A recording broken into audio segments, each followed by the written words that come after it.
Hello, this video is for those of you who already know how to take a bearing using a compass, but sometimes you're finding that when you're walking on that bearing out in the mountains, you're veering off and you're not quite as accurate as you'd like to be. So I'm going to have a little chat about some things we can do to increase that accuracy. So one thing, we can be creative in the route choice, so we don't always need to walk directly from A to B. So for example, we can choose a route that follows a land feature such as a ridge or a valley if possible, and that's going to keep us on track. We can also try and avoid walking diagonally down or up a slope on a bearing, because again, that's difficult to keep on track. If we went straight up or straight down, we're going to know if we wander off that line at all. So those are a couple of things we can do. Sometimes though, we just need to be accurate. Maybe we're on a plateau and we've just got to walk on that bearing because there's nothing we can do with route choice to help us out. So I like having a small piece of map, just nice and easy to manage, and like a compass such as this, waiting for that car noise to go, compass such as this silver type 4 here that's got a large base plate. So it's easy to do measurements with, you're not kind of running out of compass. And on the silver type 4, there's this black line that runs along the base plate. And I like using that to line up along my direction on the map. I find that personally a bit more accurate than using the edge of the compass, because that tends to distort things in my opinion. So something to have an experiment with and see what you think.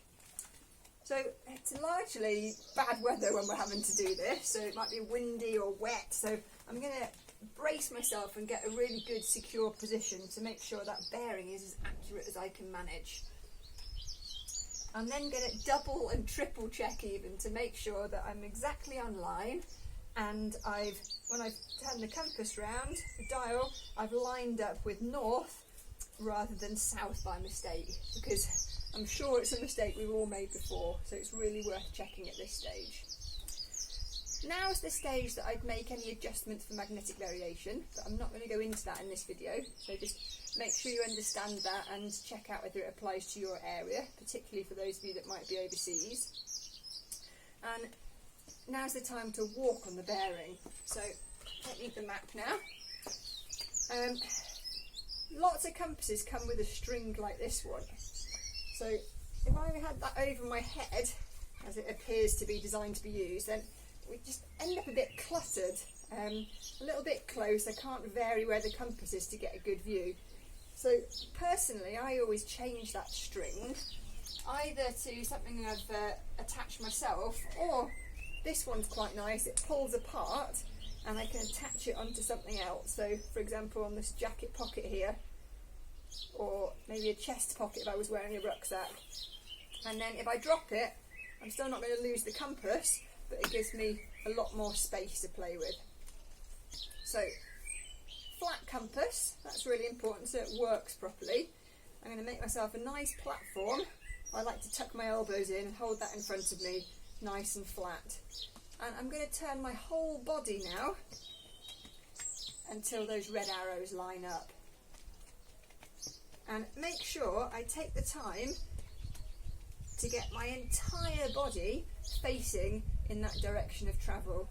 So on assessments, a lot of the time I'm following people and it might be a little bit casual at this stage, so maybe the feet are pointing the wrong way, and it's all too common if people do that for them to start veering off where their feet are pointing. So really take your time, whole body, feet, knees, hips, torso, everything facing the way you want to go.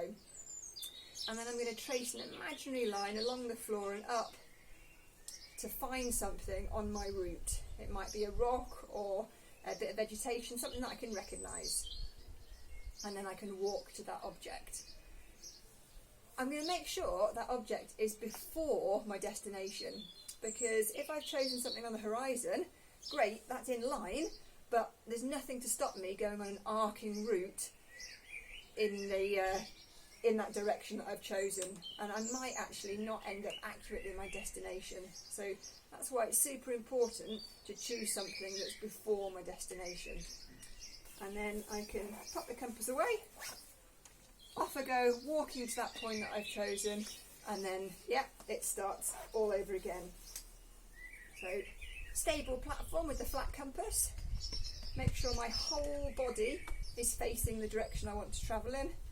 Slowly trace an imaginary line up from the direction of travel arrow, along the floor and out to find an object in front of me. And then compass away, off I go walking to it. I don't want to be walking with my head in the compass because I'm going to be stumbling all over the place and reduce my chance of being accurate. So it's difficult to pick out the most important. I think all those things are important really. The main thing is to take your time with each of those stages, and hopefully we'll be able to practice out in the real environment sooner rather than later. If you've got any questions, let me know in the comments below, and I'll see you again soon.